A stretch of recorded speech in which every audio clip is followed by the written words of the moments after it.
সবাইকে শুভেচ্ছা জানিয়ে শুরু করছি আজকের ক্লাস। আমি আশা করছি সবাই সুস্থ, সুন্দর এবং ভালো আছো। আমি ভালো রয়েছি। সুপ্রিয় শিক্ষার্থী বন্ধুরা, তোমরা জানো যে এর আগের যে ক্লাসগুলো আমরা করেছি ক্লাস 8-এ, সেই ক্লাসগুলো ছিল বেশ খানিকটা প্রাণবন্তকর এবং ভালো লাগার কথা আর কি। আমি তোমাদেরকে একটা ক্লাসে একটা সিনেমা দেখানোর ব্যবস্থা করেছিলাম। মিনিকে দেখানোর চেষ্টা করেছিলাম যে কেমন ছটফট করে কথা বলে, রহমতকে দেখানোর চেষ্টা করেছিলাম, এরপর নতুন দেশ কবিতা পড়িয়েছিলাম। সেখানেও তোমরা বিষয়টা বুঝতে পেরেছো আশা করছি। এবং আজকে আমরা যে বিষয়টা পড়াবো, কবিতা এবং যে গল্প পড়েছিলাম তার চেয়ে একটু ভিন্ন একটা গদ্য আমি তোমাদেরকে পড়াবো। তার আগে আমি তোমাদের সাথে কিছু কথা বলতে চাচ্ছি যে আমরা আসলেই কোন দিকে যাব। আজকে আমরা আসলে যে কাজ করি বা যে কাজ করার জন্য আমরা প্রচেষ্টা করি, সেটি করার আগে বাঙালি সম্পর্কে রবীন্দ্রনাথ ঠাকুর একবার একটা প্রবন্ধ ওই কবিতা লিখেছিলেন। সেই কবিতাতে তিনি বলেছিলেন যে মাথায় মানে বহরে বড় মাথায় ছোট, বাঙালির সাথে মাথায় ছোট। তো বহরে বড় মানে দেখতে শুনতে অনেক বড় তারা, কিন্তু মাথায় মানে বুদ্ধিতে কম, কারণ তারা কাজ করে না। বেগম রোকেয়া সাখাওয়াত হোসেন বলেছিল যে বাঙালি কাজের চেয়ে বেশি ভাবে।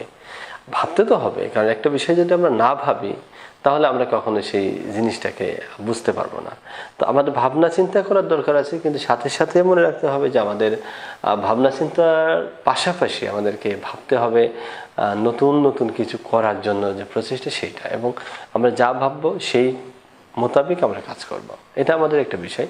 তো আমরা আসলে অনেক সময় কাজ করতে যাওয়ার আগে অনেক ভাবতে ভাবতে এতটা সময় চলে যায় যে কাজের জন্য আর সময় দিতে পারে না, যার কারণে আমাদের যে উদ্দেশ্য থাকে সেই উদ্দেশ্যটা বাস্তবায়ন হয় না।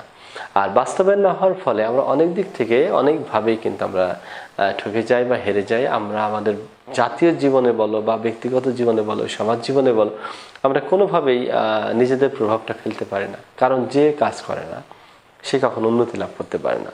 যেমন আমরা যদি একটা নির্দিষ্ট সময়ে, যেমন 1971 সালে ধরো বঙ্গবন্ধু শেখ মুজিবুর রহমান যদি না ভাবতেন যে এখন আমাদের স্বাধীনতা দরকার, হয়তো আমরা স্বাধীনতাটা পেতাম না। অথবা যদি আমরা একটা ভালো কাজ করার জন্য, যেমন ক্লাস 8-এ আমরা এখন জেএসসি পরীক্ষা দেব ধরো, তো জেএসসি পরীক্ষা দিতে গেলে আমরা যদি এখন শুধু ভাবি যে জেএসসি পরীক্ষা কেমন হবে, এটা কঠিন কিনা, এটা আমাদের জীবনে কি প্রভাব ফেলতে পারে, মানে এত কিছু ভাবি, আর আমরা যদি লেখাপড়া না করি, যেমন আমি যদি মনে করি যে জেএসসি পরীক্ষা আমি প্লাস পাবো, প্লাস পেয়ে আমি সেইটা দিয়ে 9-10 পড়বো, তারপর কলেজে পড়বো, ইউনিভার্সিটিতে পড়বো, পড়ে পড়ে অনেক বড়, এটা নিয়ে তুমি সারা বছর ভাবতে থাকো। ভাবতে ভাবতে ভাবতে ভাবতে তোমার সময়টা চলে গেল। তখন তুমি দেখলে যে নভেম্বর মাসে এসে গেছে, 2 তারিখে তোমাদের ফাইনাল পরীক্ষা হবে। তো তখন দেখা যায় তুমি তাড়াতাড়ি করে বই কোথায় কোথায় আছে, তখন যদি কাজে হাত দাও তখন তুমি আর কোনো কিছুই বুঝতে পারবে না। তার মানে একটা বিষয় আমরা এখানে প্রতীয়মান হচ্ছে যে আমাদেরকে জানতে হলে, আমাদেরকে উপলব্ধি করতে হলে, আমাদেরকে ভাবতে হলে আমাদের চিন্তা করতে হবে। কিন্তু চিন্তার মানে এই নয় যে তুমি সময়কে অতিক্রম করে সেই চিন্তাটাকে আবার কাজে লাগাবে, তারপরে সেই বিষয়টাকে তুমি সামনে এনে নতুন করে শুধু ভাবতেই থাকবে, সেই উপলক্ষে কোনো কাজ করবে না বা সেই নিজেকে সেখানে শ্রম দেবে না, তাহলে তো তুমি সেই ফলটা লাভ করতে পারবে না।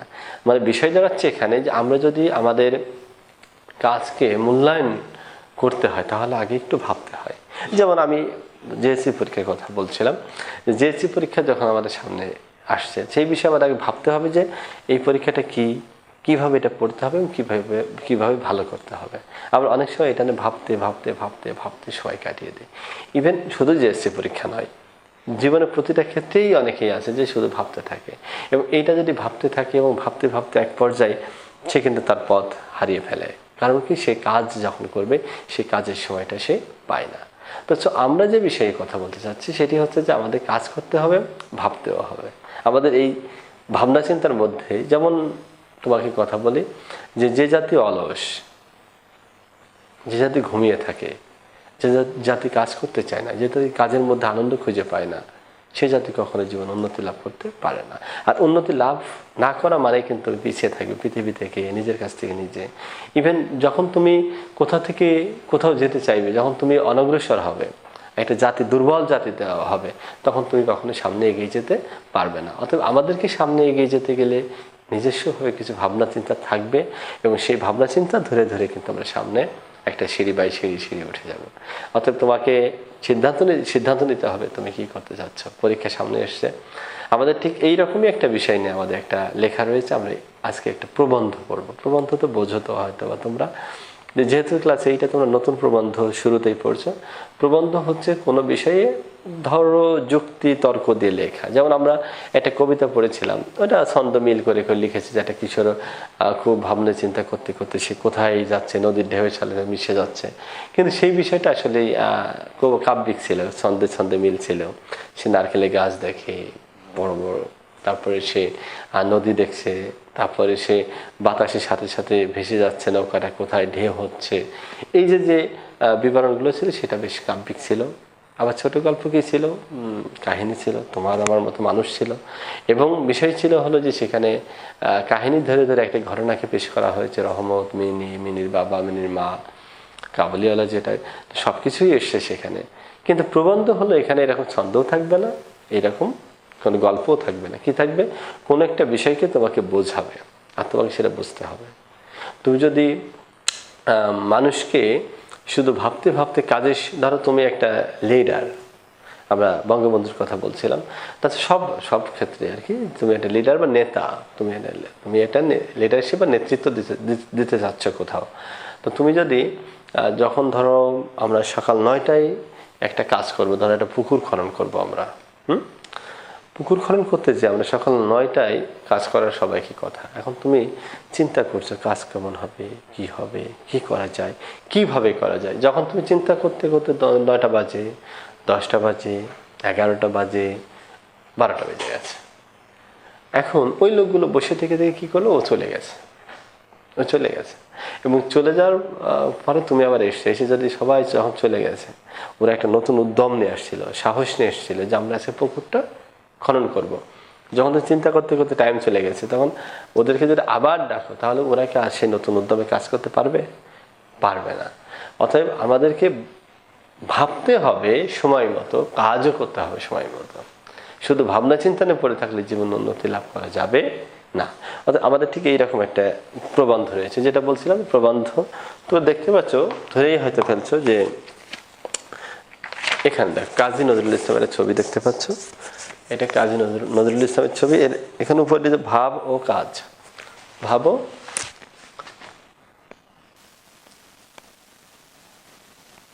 ও কে লিখেছেন, কাজী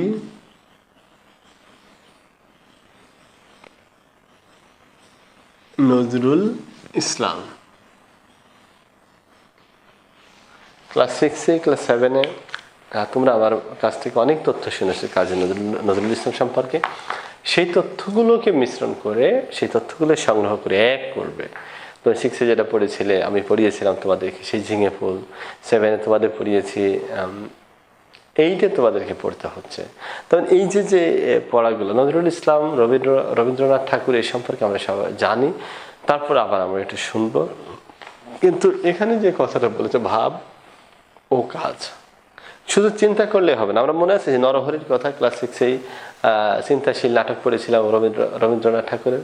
শুধু চিন্তা করলে হবে না, সূর্য কেন ওঠে, এই চিন্তা করতে করতে করতে করতে তুমি এক পর্যায়ে দেখবা যে আসলে মজা পাচ্ছ না, যে কি সময় চলে যাচ্ছে, সূর্য ওঠে আবার ডুবে যাচ্ছে, তাহলে সূর্য কেন ডোবে, এই যে চিন্তা, এটা না, সূর্য কেন ডোবে সেই বিষয়ে তুমি চিন্তা করবে, তারপর সের উপরে তোমাকে গবেষণা করতে হবে, তাহলে তুমি ফল পাবে। কাজ করতে হবে, তুমি যদি কাজ না করো তাহলে তার কোনো ফল আসবে না।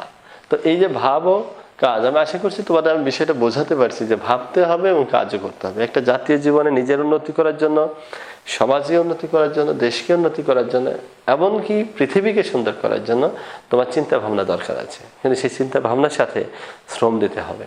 পরিশ্রমেই কল্যাণ আনে, শ্রমেই মানুষের শ্রেষ্ঠত্ব হয়। তো এইটাই হচ্ছে আমাদের কথা। অলস মস্তিষ্ক শয়তানের কারখানা, শুধু চিন্তা করলেই হবে না। তাহলে কাজী নজরুল ইসলাম সম্পর্কে আমরা জেনে আসি, তারপরে না হয় আমরা মূল গদ্যে চলে যাব, ঠিক আছে? কাজী নজরুল ইসলাম কে ছিল আমি একটু পড়ে শোনাবো, তারপরে তাদের গুরুত্বপূর্ণ কিছু বিষয় তথ্যগুলো এখানে দিয়ে দেব, ঠিক আছে?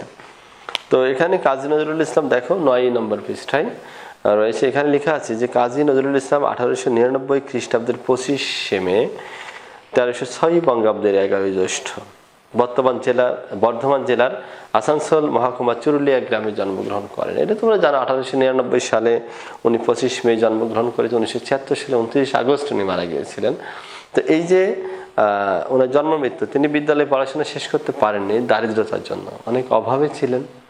আমরা অনেকেই হয়তো নিজেদেরকে দুর্বল মনে করি যে আসলে যারা টাকা পয়সা কম অভাবী হয় তারা হয়তো জীবনে কিছু করতে পারে না, কিন্তু তুমি যে লক্ষ্য নিয়ে চলো, লক্ষ্য নিয়ে তোমার যদি পথ চলা শুরু হয় তাহলে তুমি দেখতে পাবে যে জীবনের প্রত্যেকটা ক্ষেত্রে একটু এঁকে বেঁকে যেতে হয়, অনেক কঠিন পথ পাড়ি দিতে হয়, কিন্তু এর মানে এই নয় যে তুমি কোনো পথের বাঁকে যেয়ে বা কোনো বাধা পেলে সেখানে থেমে যাবে। অর্থবিত্ত তো সবার একই রকম থাকবে না, এটাই নিয়ম, কিন্তু সেটার জন্য তোমাকে দুঃখ কষ্ট পেয়ে মনের ভিতরে আঘাত নিয়ে চলতে হবে না। তোমাকে মনে করতে হবে জীবন অর্থই প্রতিকূল পরিবেশকে অতিক্রম করে সামনে এগিয়ে যাওয়া। তো যখন আমরা সেই প্রতিকূলতাকে জয় করতে পারবো, সামনে এগিয়ে যাব, তখন আমরা আমাদের বাস্তবিক জীবনে একটা সন্ধান পাবো এবং আমরা নিজেরাও তখন হয়তো ধনে মানে যশে খ্যাতিতে সব দিক থেকেই সুন্দর এবং ভবিষ্যৎ নির্ভর একটি জীবন গড়তে পারবো। তো তোমরা যখনই দেখবে মহামানবদের জীবনী পড়ে দেখবে যে সবাই অতি দরিদ্রতা থেকেই কিন্তু উঠে গেছে। তোমরা যদি ইসলাম ধর্মের সর্বশ্রেষ্ঠ মহামানবের কথা বলো, তিনিও কিন্তু হযরত মুহাম্মদ সাল্লাল্লাহু আলাইহি ওয়াসাল্লাম, তিনিও কিন্তু অনেক দরিদ্র ঘরে জন্মগ্রহণ করেছিলেন। তো সেক্ষেত্রে তিনি কিন্তু অনেক বড় হয়েছেন এবং পরক্ষণে কিন্তু তিনি পৃথিবীর শ্রেষ্ঠ মানুষের পরিণত হয়েছেন। আবার এইভাবেও দেখো যে বঙ্গবন্ধু শেখ মুজিবুর রহমানের কথা বলছিলাম, তিনি একটা কৃষক পরিবারে জন্মগ্রহণ করেছিলেন, সেখান থেকে তিনি একটা জাতির পিতা হয়েছেন বা হাজার বছরের শ্রেষ্ঠ বাঙালি হয়েছেন। আবার যদি নজরুল ইসলামের কথা বলো, তিনিও একেবারে দরিদ্রতার জন্য স্কুলে পড়া ছেড়ে দিয়েছেন, লেটো গানের দ্বারা যোগ দিয়েছেন, রুটির দোকানে কাজ করেছেন, ল্যাম্পের নিচেই যে রাস্তার বাল্ব থাকে বাল্বের নিচেই যে পড়াশোনা করেছেন, এই যে কষ্ট করেছেন এর মধ্য দিয়েই তিনি কিন্তু সফলতা পেয়েছেন। তাই তিনি বলছে যে তিনি বিদ্যালয়ে পড়াশোনা শেষ করতে পারেননি। দশম শ্রেণীর ছাত্র থাকাকালে প্রথম মহাযুদ্ধ শুরু হলে তিনি স্কুল ছেড়ে বাঙালি পল্টনে যোগদান করেন। তোমরা জানো যে প্রথম বিশ্বযুদ্ধ বেঁধেছিল 1914 সালে এবং সেটা শেষ হয়েছিল 1919 সালে। তো যুদ্ধ শেষ হলে 1919 খ্রিস্টাব্দে বাঙালি পল্টন ভেঙে দেওয়া হয়, মানে যে আর্মি সৈনিকদের একটা গ্রুপ, সেটা ভেঙে দেয় 1919 সালে। নজরুল কলকাতায় ফিরে এসে সাহিত্য চর্চায় আত্মনিয়োগ করেন। যুদ্ধের ভেতরেই কিন্তু উনি লিখতেন, তার বাঁধনহারা নামে একটা বই ছিল, সে ওখানে বসে যুদ্ধের সময় লিখেছেন। এই সময় সাপ্তাহিক বিজলি পত্রিকায় তার বিদ্রোহী কবিতাটি প্রকাশিত হলে চারিদিকে সুনাম ছড়িয়ে পড়ে। বিদ্রোহী কবিতা প্রকাশ পায় সাপ্তাহিক বিজলি পত্রিকায়। তার কবিতায় পরাধীনতা ও অন্যায়ের বিরুদ্ধে বিদ্রোহ উচ্চারিত হয়েছে। কবির অবিচার ও শোষণের বিরুদ্ধে তিনি প্রবল প্রতিবাদ করেন, এই জন্য তাকে বিদ্রোহী কবি বলা হয়। তার রচনাবলী অসাম্প্রদায়িক চেতনার এক উজ্জ্বল দৃষ্টান্ত। অসাম্প্রদায়িক চেতনা মানে তার কবিতার মধ্যে, গল্পে, উপন্যাসের মধ্যে মানুষকেই প্রাধান্য দেওয়া হয়েছে, কোনো ধর্মকেই প্রাধান্য তেমন তিনি দেননি। এবং নজরুল ইসলামের মূল আদর্শ ছিল হিন্দু মুসলিমের একাত্ম হয়ে যেন আমাদের এই বাঙালি সমাজ চলতে পারে, আমরা যেন সবাই মিলেমিশে থাকি। তো বলছে কবিতা, সঙ্গীত, উপন্যাস, নাটক, প্রবন্ধ ও গল্প সাহিত্যের সকল শাখায় তার প্রতিভার উজ্জ্বল পরিচয় পেয়ে থাকে। তিনি সাম্যবাদী চেতনাভিত্তিক কবিতা, শ্যামা সঙ্গীত, ইসলামী গান ও গজল লিখে প্রশংসা পেয়েছেন। তিনি মুসলমানদের যেমন গজল গান লিখেছেন, তেমন হিন্দুদের জন্য এরকম হিন্দুদের শ্যামা সঙ্গীত লিখেছেন, মানে ওদের হিন্দুদের গজলের মতো আর কি। তিনি আরবি ফার্সি শব্দের ব্যবহার কুশলতা দেখিয়েছেন, অনেক শব্দ তিনি নিজে নিজে ব্যবহার করেছেন। দুর্ভাগ্য যে মাত্র 43 বছর বয়সে তিনি কঠিন রোগে আক্রান্ত হন এবং তার সাহিত্য সাধনায় ছেদ ঘটে। বাংলাদেশের স্বাধীনতার পর 1972 সালে কবিকে ঢাকায় এনে বাংলাদেশের নাগরিকত্ব প্রদান করা হয়। 1972 সালে তিনি বাংলাদেশের নাগরিকত্ব পান।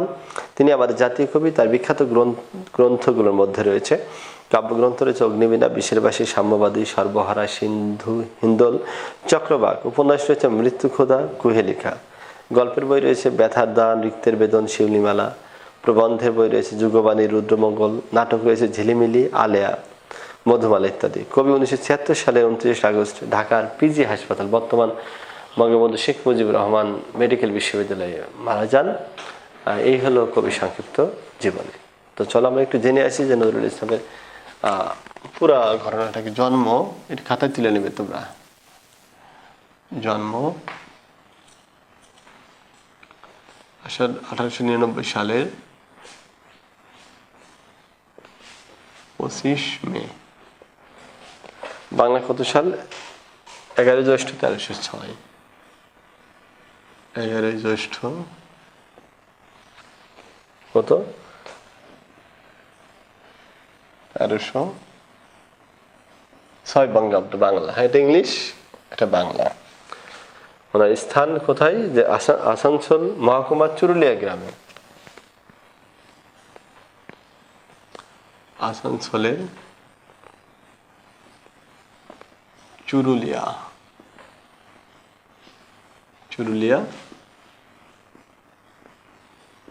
গ্রামে। ঠিক আছে। আচ্ছা, এরপরে ওনার শিক্ষা,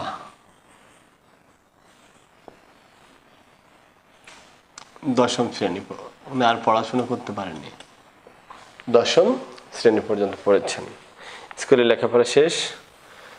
কারণ এরপর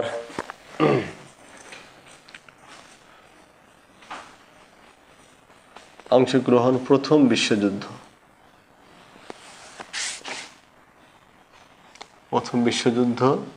সালটা লিখে নেবে, 1914 থেকে 1919।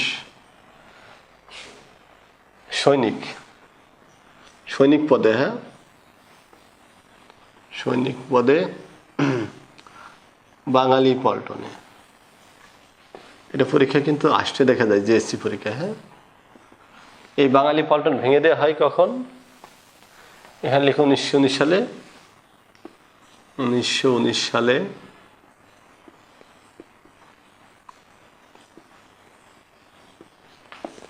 বাঙালি পল্টন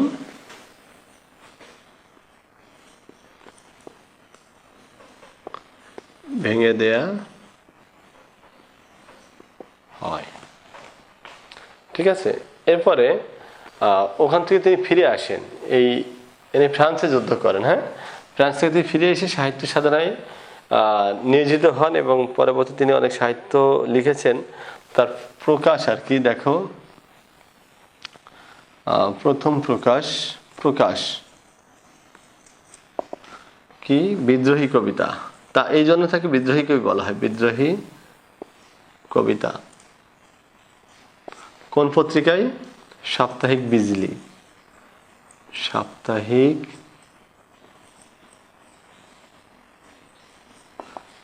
বিজলি পত্রিকায়। এর পত্রিকাটা লিখে দিই, পত্রিকায়। ঠিক আছে।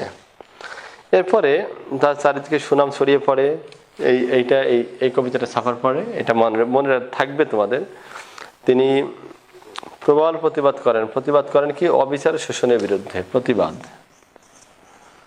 তার কবিতায় এটা দেখা গেছে, প্রতিবাদ, অবিচার ও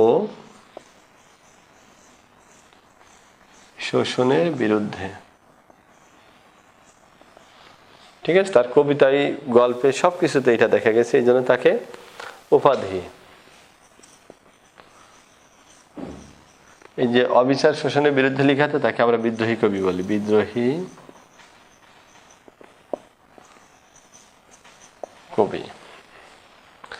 তারপরে তার অবদান দেখো, তার রচনাবলী অসাম্প্রদায়িক চেতনায় উজ্জ্বল দৃষ্টান্ত। দেখো, আমরা এটা লিখি,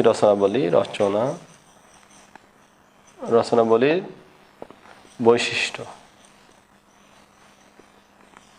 কি? বৈশিষ্ট্য বলতো অসাম্প্রদায়িক চেতনার এক উজ্জ্বল দৃশ্য। অসাম্প্রদায়িক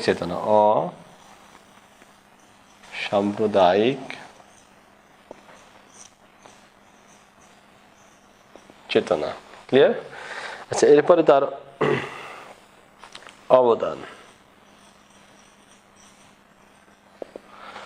অবদান কি লিখেছে দেখো? কবিতা, সঙ্গীত, উপন্যাস, নাটক।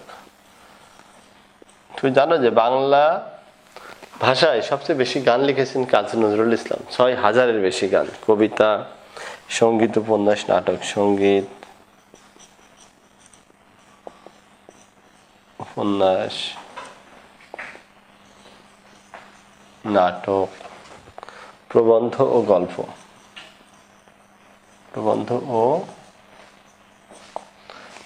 আরো অনেক লেখা রয়েছে তার অবদান। এরপরে সাম্যবাদী চেতনা ভিত্তিক তিনি কি লিখেছেন? অসাম্প্রদায়িক চেতনা না, তিনি কি লিখছে বলতো? যেমন উনি লিখেছেন যে শ্যামা সঙ্গীত,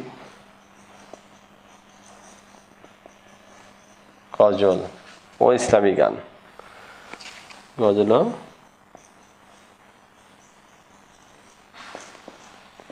ইসলামী গান। এই অসাম্প্রদায়িক চেতনা নিয়ে কিন্তু সমাজ সঙ্গীত, বিভিন্ন কবিতাও লিখেছেন। আচ্ছা, তার উল্লেখযোগ্য, তিনি রোগাক্রান্ত হন, রোগাগ্রস্ত, কত রোগাগ্রস্ত 1942 সালে, মানে 43 বছর বয়সে, 42 সালে বা 43 বছর বয়সে।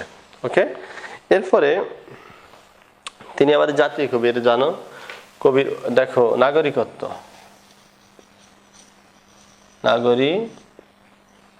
কত সালে দেওয়া হয়? 1972 সালে। এবং জাতীয় কবি, আমাদের জাতীয় কবি, ঠিক আছে। তার কিছু উল্লেখযোগ্য বই আমরা দেখবো এবং তারপর তার মৃত্যুটা দেখবো। তবে এখানে দেখো যে জন্ম 1899 সালে 25 মে, 11 জ্যৈষ্ঠ 1306। উনি জন্মগ্রহণ করেছেন পশ্চিমবঙ্গের চুরুলিয়া গ্রামে। আসানসোল একটা মহকুমা ছিল। দশম শ্রেণী পর্যন্ত তার শিক্ষা। তিনি অংশগ্রহণ করেছেন সৈনিক পদে, প্রথম বিশ্বযুদ্ধে ফ্রান্সে যুদ্ধ করেছিলেন। তিনি 1919 সালে এই যে বাঙালি পল্টনে যোগদান করেছিলেন, সেখান থেকে বাঙালি পল্টন ভেঙে দেওয়া হয়েছে, তাকে ভেঙে দেওয়া হলো। এবং 1919 সালে তিনি সাহিত্যে নতুনভাবে আবির্ভূত হলেন।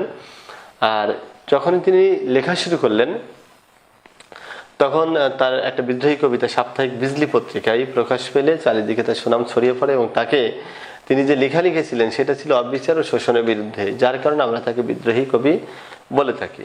আর তিনি যে সমস্ত বই লিখেছেন, সেই বইগুলোর বৈশিষ্ট্য হচ্ছে অসাম্প্রদায়িক চেতনার সৃষ্টি করা, অর্থাৎ কোনো ধর্ম বিরুদ্ধ বা কোনো ধর্মকে খারাপ বলে অন্য ধর্মকে ভালো বলা তিনি বলেননি।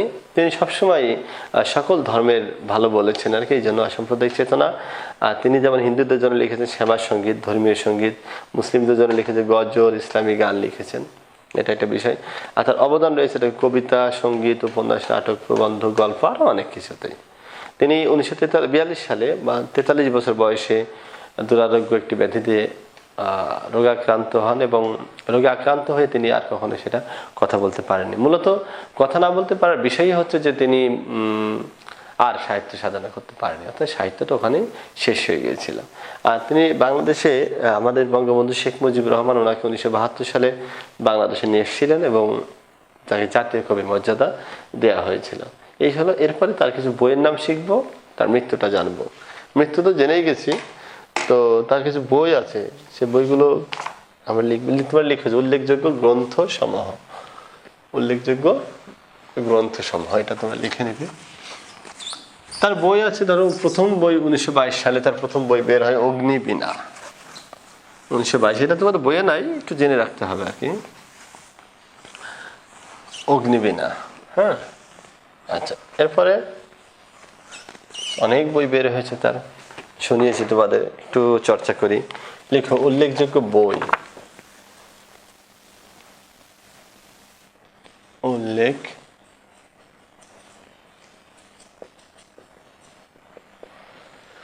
উল্লেখযোগ্য গ্রন্থ কি কি রয়েছে দেখো। এর ভিতরে উল্লেখযোগ্য গ্রন্থের ভিতরে রয়েছে কবিতার বই। কবিতা কি কি দেখো। অগ্নিবীণা, বিশ্বের বাসী, সাম্যবাদী, সর্বহারা। অগ্নিবীণা, বিশ্বের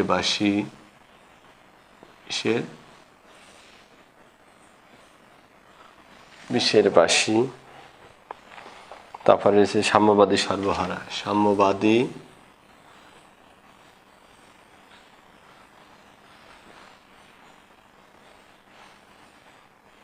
সর্বহারা, সিন্ধু হিন্দুল,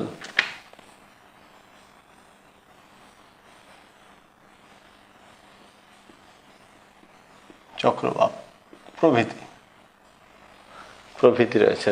ওকে, এরপর রয়েছে তার উপন্যাস, খেয়াল করো।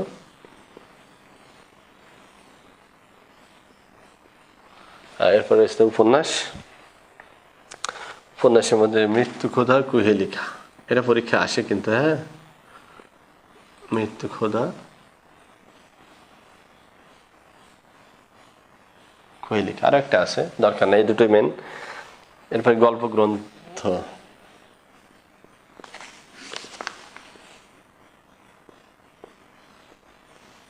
গল্পগ্রন্থ রয়েছে কি কি? ব্যথার দান, রিক্তের বেদন, শিউলিমালা। ব্যথার দান,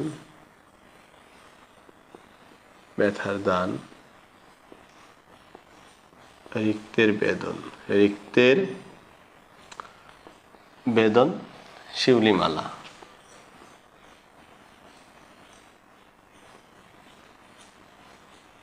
প্রভৃতি। হ্যাঁ, এরপরে প্রবন্ধ রয়েছে।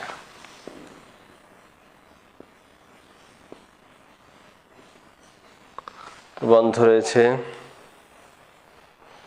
যুগবাণী, রুদ্রমঙ্গল।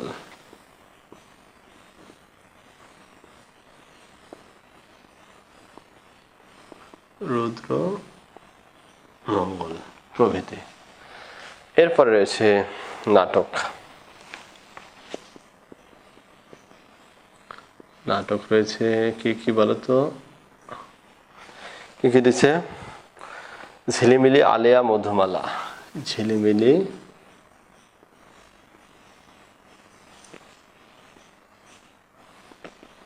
আলেয়া, মধুমালা।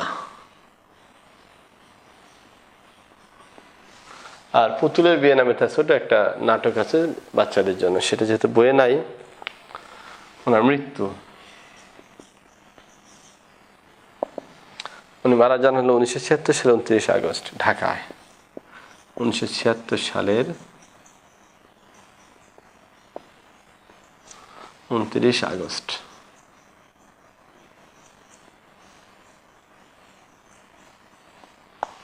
ঢাকাতে।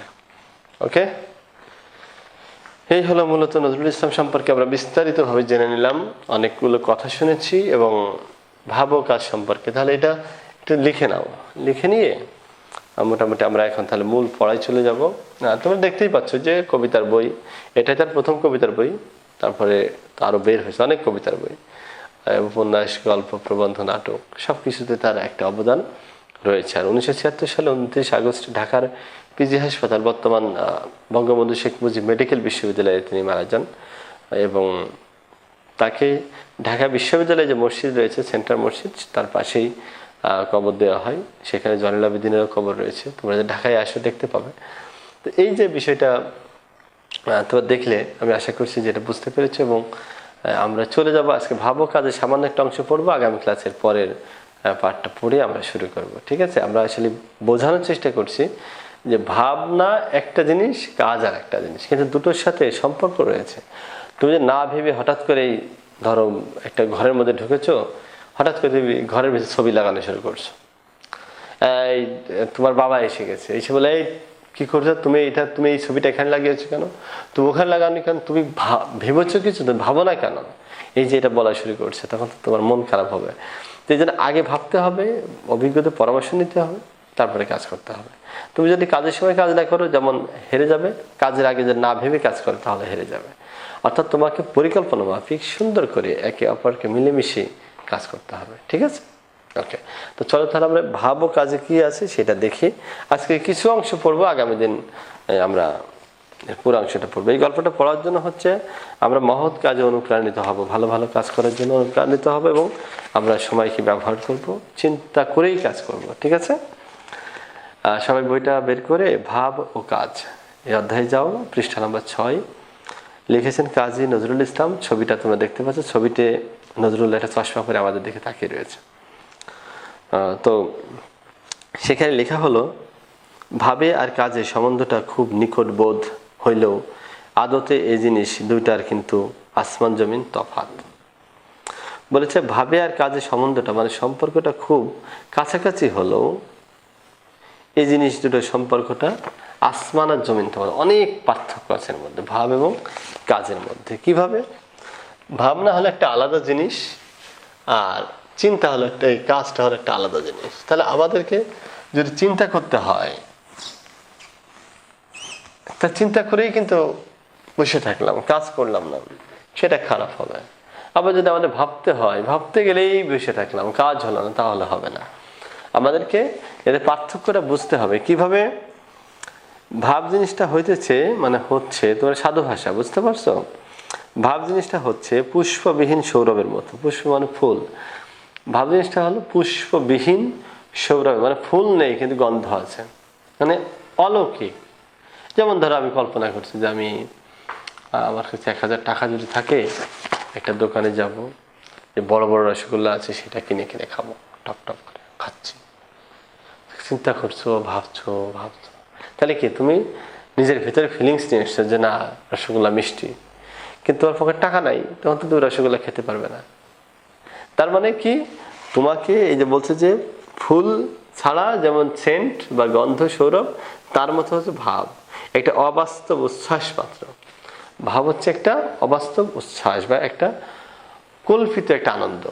ও রসগোল্লা খাবো, রসগোল্লা খাবো, কিন্তু রসগোল্লা কোথা থেকে খাবে সেটা তো ভাবতে হবে, কোন পদ্ধতিতে খাওয়া যায় সেটা ভাবতে হবে। তাই বলছে যে সৌরভ একটা অবাস্তব উচ্ছ্বাস মাত্র, মানে ভাবটা যেটা।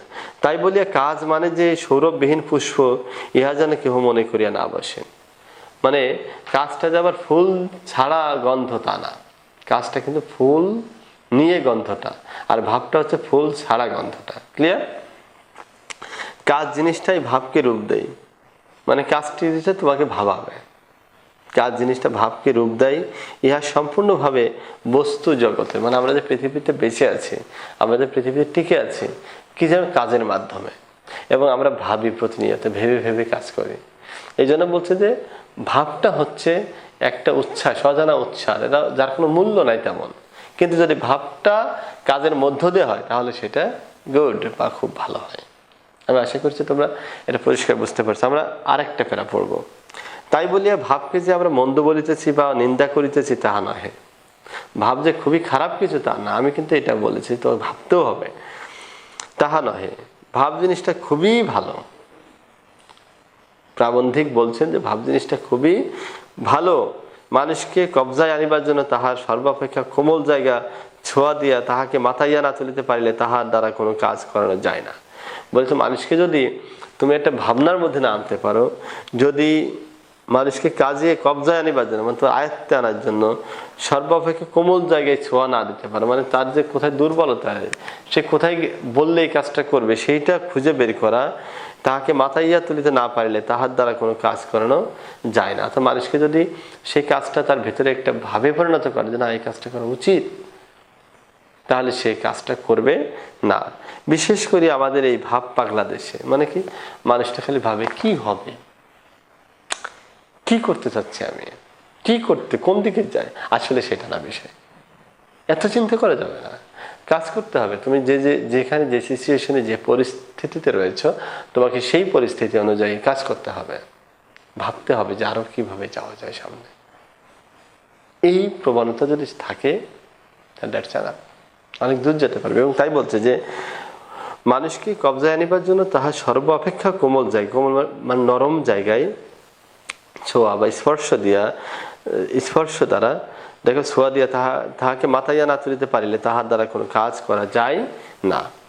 বিশেষ করে আমাদের এই ভাব পাগলা দেশে, মানে আমাদের দেশের লোক বেশি ভাবে, কাজ করে কম, কিন্তু শুধু ভাব লইয়াই থাকিব, লোককে শুধু কথাই মাথাইয়া মশগুল করিয়া রাখিব, মানে আমি খালি গল্প করবো সারাদিন, এইটা এটা এটা এটা আমি অমুক আমি তমুক, এও একটা মস্ত বদ খেয়াল, মানে এটাও একটা খারাপ বদ খেয়াল, মানে খারাপ দিক। তুমি যদি খালি গল্পই করবে, মানুষকে মজাই রাখবে, হাসি আনন্দের মধ্যে রাখবে, তা না। আমি যদি সারা ক্লাস গল্প করতে থাকি তাহলে তোমরা পড়বে কখন? এটা কিন্তু ভাবের জানা। তাই বলছে এই ভাবকে কার্যের দাস রূপে নিয়োগ করিতে না পারিলে ভাবের কোনো সার্থকতা থাকে না। যদি আমরা যা ভাবি সেটা যদি কাজে নিয়োজিত না করতে পারি, তাহলে সেই ভাবনাটা আমাদের কোনো কাজে লাগে না। এইটুকু দ্বারা আমরা যতটুকু বুঝতে পেরেছি সেটা হলো, ভাবনা হলো এমন একটা বিষয়, যদি শুধুই ভাবি তাহলে তার কোনো মূল্য নাই, কিন্তু আমরা যদি কাজের মধ্য দিয়ে আমরা ভাবতে থাকি, আমরা যে চিন্তা করি, আমরা যে সামনের দিকে এগিয়ে যাওয়ার একটা স্বপ্ন দেখি, তাহলে অবশ্যই আমাদেরকে কাজ করে দেখাতে হবে, ভাবতে হবে। এটা খারাপ না, ভাবনাটা খারাপ না, কিন্তু ভাবনাটা তখনই খারাপ হয় যখন সেটা কাজ হবে না, শুধু ভাবনা হবে। এই যে ভাবনাটা অনেক, এটা একবারে পাগলের উচ্ছ্বাস বা আনন্দ করা, কিন্তু এটা যদি কাজে লাগাও তাহলে জ্ঞানের কাজ হবে।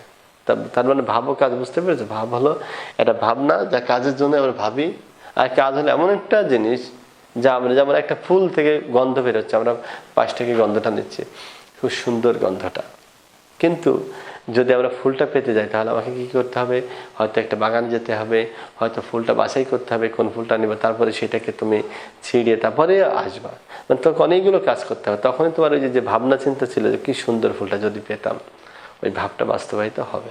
অর্থাৎ আগে আমরা ভাবছি, পরক্ষণে আমরা কাজে যেতে হবে, তাহলে আমাদের সার্থকতা আসবে। যদি ভাবকে আমরা কাজের দাস বানাতে পারি। তো আমরা এই কথাটা বলে শেষ করছি। আগামী ক্লাসে আমরা এই অনুশীলনীর যে পড়াটা রয়েছে এটা সম্পূর্ণ পড়বো, আবার পড়ে তারপরে আমরা সবাই চলে যাবো অনুশীলনী পাঠে। তারপরে পরীক্ষা সৃজনশীল যা আছে সেটা বিষয়ে তোমাদেরকে আমি জানাবো। সাথে থাকার জন্য সবাইকে ধন্যবাদ। আগামী ক্লাসে আবার একটি নতুন এই বিষয়ে নতুন নতুন কিছু বিষয় নিয়ে আমরা হাজির হব। আশা করি তোমরা এটা বাসা থেকে একবার পড়ে আসবে। হয়তো তোমাদের জন্য বুঝতে অনেক কষ্ট হবে, কিন্তু এটা আমি বুঝিয়ে দেবো। আশা করি এটা আর কঠিন কোনো কিছুই থাকবে না। ঠিক আছে, ধন্যবাদ সবাইকে। আজকের মতো আসি।